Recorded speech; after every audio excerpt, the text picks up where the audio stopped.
semua, kembali lagi di Kritis, kumpulan riwayat mistis. Kembali lagi dengan aku, Shelly, dan selamat datang bagi teman-teman yang baru pertama kali nonton Kritis. Jangan lupa untuk di-subscribe terlebih dahulu.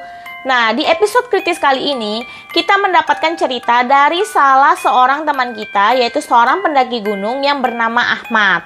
Di sini, Ahmad akan membagikan kisahnya saat dia mendaki Gunung Manglayang yang berada di Bandung, Jawa Barat. Nah, by the way nih teman-teman, Gunung Manglayang ini cukup rekomendasi buat kalian para pendaki pemula. Nah, tanpa basa-basi, kita langsung mulai aja cerita Ahmad. Ya, jadi si Ahmad akan mendaki Gunung Manglayang bersama dengan 8 orang temannya. Dan pendakian ini akan dipimpin oleh salah satu temannya yang bernama Cahya. Nah, jadi si Cahya ini emang dari kecil hobinya suka daki gunung bersama dengan kakaknya. Jadi bisa dibilang nih kalau Cahya ini udah senior lah ya. Jadi singkat cerita, mereka sudah sampai di base camp, kemudian melakukan pendaftaran, mereka melakukan persiapan. Dan ketika udah mau siap-siap naik gunung nih, lalu mereka memutuskan untuk berdoa bersama-sama. Nah, saat ingin memulai doa, tiba-tiba salah satu teman Ahmad yang bernama Agis ini ngomong sambil ketawa-tawa. Ngapain doa bareng-bareng gini? Mendingan kita doanya sendiri-sendiri aja. Nah, mereka yang mendengar hal itu langsung menegur si Agis dan ngomong, kamu jangan ngomong sembarangan nih di gunung. Kita kan mau naik ke gunung. Jaga sikap dan perilaku kamu. Nah, setelah itu singkat cerita, mereka mulai naik ke gunung. Kemudian mereka sampai di pos 1. Lebih kurang jam 11 siang mereka udah nyampe. Nah, tiba-tiba di tengah perjalanan nih dari pos 1 ke perjalanan ke pos 2, si Ahmad dan temennya ini kayak merasa berat gitu loh. Maksudnya kayak berat banget, terus kayak pusing banget. Nah, jadi mereka memutuskan untuk beristirahat terlebih dahulu dan membiarkan yang lainnya itu pergi duluan. Jadi si Ahmad berdua dengan temannya ini. Nah, sambil menunggu mereka itu juga sambil makan makanan ringan, lalu mereka menyusul dan tiba di puncak pukul 5 sore, lalu mereka langsung mendirikan tenda dan makan. Kemudian waktu menunjukkan pukul 11 lewat atau hampir tengah malam dan mereka bersiap-siap untuk tidur. Dan sebagian dari mereka nih ada yang di luar ngopi-ngopi ya untuk begadang lah ya sambil jaga di luar. Tiba-tiba ada 4 orang dari bawah yang naik, napasnya terengah-engah dan minta tolong. Mereka ngomong, tolong teman saya di bawah kena hipotermia. Nah, kemudian mereka bertanya di mana? Dan mereka menjawab di pos 2. Seketika semua dari mereka itu kaget. Kenapa? Karena sebenarnya di pos 2 ini tidak disarankan untuk didirikan tenda karena lokasinya dekat dengan jurang. Nah, kemudian mereka bertanya dong, nah kenapa kalian mendirikan tenda di sana? Itu kan nggak disarankan. Dan mereka ngomong bahwa salah satu teman wanita mereka, kita sebut aja namanya Ilva, itu udah kecapean banget dan kondisi juga sudah maghrib. Jadi akhirnya mereka memutuskan untuk mendirikan tenda di sana. Nah, singkat cerita nih, mereka semua sampai di sana dan melihat si Ilva ini udah kayak kesurupan gitu. Kemudian kayak ketawa nangis, pokoknya aneh banget deh. Nah, si Ahmad yang curiga ini akhirnya menanyakan hal ini kepada temannya si Ilva, yaitu si Yusi. Teteh jujur aja deh, sebenarnya ini kenapa ya? Ini kayaknya bukan gejala hipotermia deh, soalnya aneh banget masa nangis ketawa gitu. Nah, kemudian akhirnya si Yusi mengaku bahwa sebenarnya si Ilva ini itu dalam kondisi lagi datang bulan atau haid. Nah, kemudian ditanya dong, kenapa nggak ngaku? Kenapa pas tadi kita mau naik nggak ngomong duluan? Ternyata si Yusi bilang bahwa si Ilvanya juga baru ngomong ketika sudah ngecamp. Nah, lalu akhirnya Cahya yang memegang kepalanya si Ilva sambil berdoa, kemudian yang lain juga diajak berdoa bareng-bareng, doa ayat kursi, sampai si Ilvanya ini tersadar.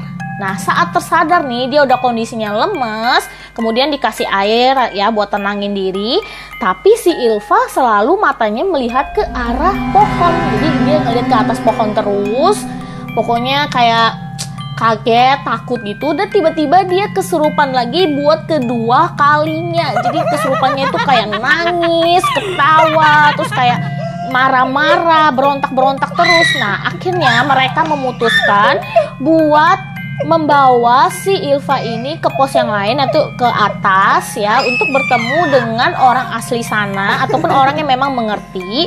Dan setelah sampai di sana, mereka ketemu dengan si, kita sebut aja adalah Kang Adi dan Kang Arif. Nah, kemudian mereka mendoakan si Ilva ini sehingga si Ilva mulai tersadar lagi.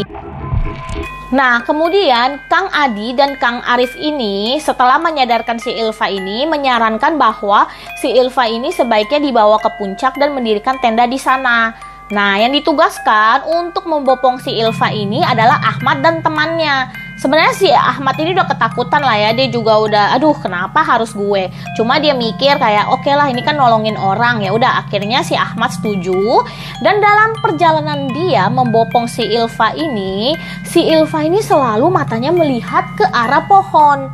Nah, kemudian si Ahmad yang udah ketakutan juga ngomong ke si Ilva, "Teh, sebaiknya teteh fokus aja deh, jangan lihat ke arah pohon, teteh tenang dan jangan biarkan pikiran teteh itu kosong."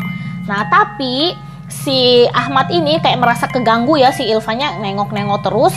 Dan Ahmad juga nggak sengaja ngeliat ke arah pohon. Dan yang dilihat itu kayak ada sekelibat putih, yaitu adalah si Miss Kunti. Jadi ternyata Miss Kunti ini memang ngikutin si Ilva. Jadi memang udah ngincar Ilva, jadi ngikutin mereka. Nah, kemudian akhirnya nih mereka sampai ke puncak tanpa kejadian apapun. Cuma memang si Ahmad ngeliat udah diikutin nih sama si Miss Kunti ini. Nah, singkat cerita, akhirnya mereka telah sampai di puncak dan mendirikan tenda. Lalu si Ahmad yang terlalu capek, akhirnya dia nggak sengaja nih ketiduran di sebelahnya si Ilva.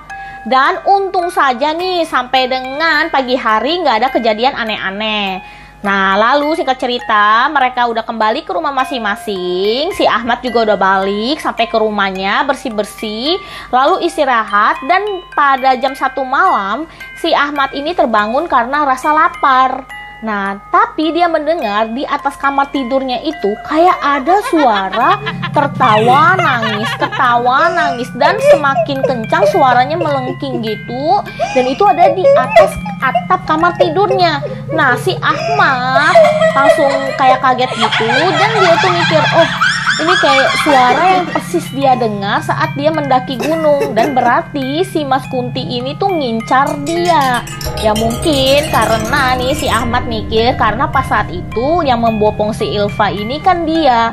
Nah, tapi si Ahmad berusaha untuk tenang dan dia berdoa lalu tidur sampai keesokan paginya. Lalu keesokan paginya si Ahmad mengecek WA grup yang terdiri dari teman-temannya mendaki gunung, dan ada salah satu nih temannya itu juga diganggu sama Miss Kunti. Jadi Miss Kuntinya ini berdiri di jendela rumahnya si temannya ini sambil menatap temannya. Kemudian setelah kejadian itu temannya itu lalu langsung jatuh sakit. Nah, di sini si Ahmad juga berpesan nih, jadi pada saat kita naik gunung itu sebaiknya kita mengikuti semua peraturan yang ada. Jadi pada saat itu nih si Ilva itu bisa kesurupan karena dia juga sebenarnya lagi haid nih. Jadi pas lagi datang bulan sebenarnya tidak disarankan untuk melakukan pendakian, tapi itu dilanggar. Terus yang kedua, sebenarnya temannya itu yang diganggu Miss Kunti juga, jadi adalah temannya si Ahmad yang pada saat mendaki gunung juga melanggar peraturan. Jadi temannya ini membawa alkohol, padahal alkohol itu juga dilarang pada saat pendakian. Nah, jadi bagi kalian para pendaki pemula sebaiknya mengikuti semua peraturan yang ada supaya tidak terjadi hal-hal yang nggak diinginkan. Oke ya, Ahmad, terima kasih banget buat ceritanya Ahmad kali ini dan pesan-pesan yang disampaikan. Semoga Ahmad dan keluarganya sukses selalu. Oke teman-teman semua, cukup sekian episode kritis kali ini. Bagi kalian semua yang ingin membagikan kisah mistis kalian di kritis, kalian boleh DM ataupun email aku, dan aku udah sediain di description box. Kemudian bagi teman-teman nih yang suka dengan kisah ini, jangan lupa ya teman-teman, seperti biasa bantu aku dengan cara like, subscribe, dan share ke teman-teman kalian yang lainnya. Sampai jumpa di episode kritis yang berikutnya. Dah.